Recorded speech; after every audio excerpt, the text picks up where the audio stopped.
The Shedeur Sanders conversation. We've been waiting to have it. We've mentioned Shedeur a lot. And now I just want to have a whole episode to talk about how we think he's going to do. Mike's going to love it. Very polarizing draft figure. Mike, I know you have a lot of thoughts on him. He was at one point considered maybe a pick'em for the number 1 overall pick. That is pretty much decimated. Yeah, destroyed. He's not going to be the number 1 pick anymore. Mike, how do you feel about Shedeur? What kind of upside does he have? Where should he get drafted? Yeah, I mean, I've been on this train so far before. On the Shedeur train? No. Yeah, On the anti-Shedeur. On the anti-Shedeur train for so long, before even the experts in the NFL were really saying their minds. But, let me tell you something right now. I have been inundated with the scouting reports and the insider information here, there, everywhere. And a lot of them are saying, we don't think Shedeur is that guy. He lacks the character. He lacks the fundamentals. And let me tell you something right now. Not only is this guy going to be a problem in the locker room and on the field with his production aspect of it, but also the fact that, dear Lord, we do not need a LeVar Ball Part 2 in Deion Sanders, right? No organization wants this guy. First off, Deion was Part 1. Deion was the boisterous back, 30 years ago. Yeah, no, but as a So was father LeVar. figure. LeVar beat Michael Jordan. LeVar did beat Michael Jordan. Hold on. Triple B's. Triple B's. But yeah, big baller brand. Yeah, we don't need another big baller brand. We don't need any more, disorganization Legendary. within the organization. All right, Well, so bar. I think, yeah, we don't need any of that. So Shedeur Sanders, he's not the type of guy to be part of the program, develop with it, because all you're going to hear is chirping on the sidelines from Daddy Boy right behind, right? And you don't need that. You want Daddy Boy. you don't want Daddy Boy chirping behind. He's a coach, Mike. He's not going to be at all the games. You probably won't be at any game. He won't be at any games, but he'll be on ESPN chirping along. And you don't need that when you're just trying to say, hey, I need to take this guy through the fundamentals on how to be an NFL player. But he doesn't understand. He's got to flip the phone. He just won't be able to do it. All right. Okay. I like that. Mario, The guy's trash. you were betting on Like, Shedeur good a lot in trash. college. No. Big Shedeur fan. Yeah. What do you think about what Mike just said? As times pass, I think there's some sliver of truths that I will agree with Mike. I think I'm right. I think Shedeur's talented, and I think that he actually has, the capability to be a good pro. I think it really comes down to, personally, like his mentality. If he's able to kind of grow up, so to say, He weak between the ears. potentially. I think it's just more like an ego kind of thing than anything. If he really can be like a team player there for his team and kind of put everything else aside, take accountability, kind of mature, is the, I guess, overarching word. Then I think that will serve him well, and I think he'll be okay, because I do think still he's the most accurate passer in this draft class. And I think just in terms of the intermediate passing and the reads and the anticipation, I think he's up there with the best, if not the best, in this class. So, yeah, he's got the capability. Obviously, he's not the most athletic. He's not the biggest guy. But I think he can hang in there. But it's really going to come down to, if he thinks, is it going to be the Shedeur show or is it going to be about the team? So that's my main concern with Shedeur Sanders is, him getting involved in himself. I agree, and I would like to interject quickly and say that he has a terrible track record when it comes to maturity and accountability. In both departments, awful. -5. Yeah, I remember when... You're not wrong. I remember when he did -5. blame his The offensive whole line entire publicly, O-line, which is the and craziest forced thing. them to stand behind him That was like for the they was apology. a bunch of I thought the apology was... But then they amazing. played. They didn't give up a sack next game. Yeah, no, it was A pretty bunch good. of what, Mike? nothing. All right, but... Bunch of nothings. Anyways, I wasn't really on Shedeur, but I bet on him a lot, and then I started to get behind Shedeur as like a really top end prospect, but I've backed off that quite a bit. I'm no longer getting behind him. Back up 6 inches Now to we say I'm on learn. him, you know what I'm Now saying? we learn. Back up 6 inches to say I'm on him. I've moved on. Wow. There's no way he gets the number 1 overall pick, and I think quarterbacks in this spot it's hard to draft these guys. Not if you're not a freak athlete like Anthony Richardson. it's hard to get behind guys that haven't really been able to win anything. Mm-hmm. And so if you look at the quarterbacks that get drafted really high, a lot of them are freak athletes, or they're Heisman winners, or they have something uniquely spectacular about their game. Like if you're like a Josh Allen from Wyoming, intangible, huge, can run the football, crazy arm strength, like throws across the field. Mahomes is like doing spectacular plays all over the place. Same with like Deshaun Watson. Then you look at the guys who have went number one the last couple drafts. These are Heisman winners or championship winners. Whether you go, Bryce Young, Trevor Lawrence, Joe Burrow, all won national championships, all Heisman finalists, etc. But and then there's some surprises that are like freak athletes out of mid-major schools or major schools. Whether it's like you can understand drafting an Anthony Richardson. You're like maybe it's Lamar Jackson. If not, you just move on. Yeah.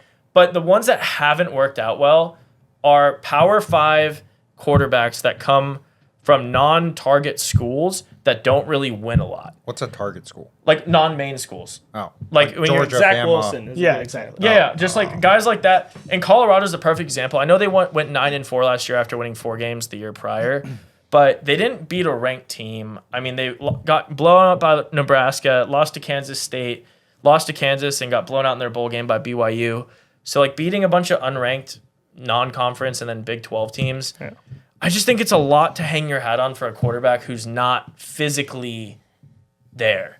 Like, he can't really run. He even calls himself a traditional pocket passer, right? But his arm strength isn't amazing. You're really betting on his ability to read defenses and be accurate, even though he's throwing a lot of screens. I don't know if reading defenses and being accurate without being physically, demanding. Like, prowess. Brock Purdy's ceiling, and that's if you go to the 49ers with one of the best offensive tackles of all time, maybe the best offensive tackle of all time. And weapons. And the most insane defense and coaching. Like maybe he thrives in that environment, but if you're getting picked 1 or 2, like he's talking to the Giants, dude, if he goes to the Giants, you're screwed. I don't see a world where that works out. And I'd be shocked if the Giants weren't willing to make a move last year for a Jaden Daniels or a guy like that. Yeah. But they're going to go pick Shedeur in the top 10 the next year. I would love that. Like, that GM has to be smoking something that Michael needs. What? Or but anyways, that's kind of my take. I can't even see him as a first-round quarterback. If you need a game manager, which not a lot of teams do, a lot of teams need a superstar quarterback, or someone who has something unique about them, whether it's a Jalen Hurts that's accurate but also huge and can run like particular play sets where he can rush for 90 yards in the cold. Yeah. But Shedeur's not that guy. I don't even think he's top 2 quarterback in the class anymore. Yeah, this is tough because I've been very much against Shedeur being very highly drafted, and then all this talk came out where he slid, and that's what I thought would happen, that he's going to go a little later than people thought. And now the only word I'm seeing in my brain is value. Yeah. I'm thinking At now. 6? No. Now that I think. I think outside people were talking about outside like the top 4 picks, no one wants Shedeur. Like there's only targeted teams that don't want I Shedeur. thought the Giants were 6.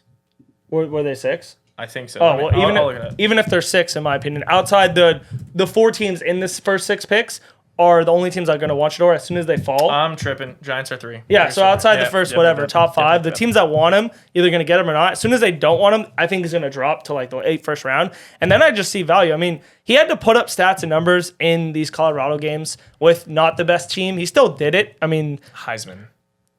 No, I understand, but I'm not saying that like all these other like Cam Ward had one of the best wide receiving groups in all the country and played against ACC defense.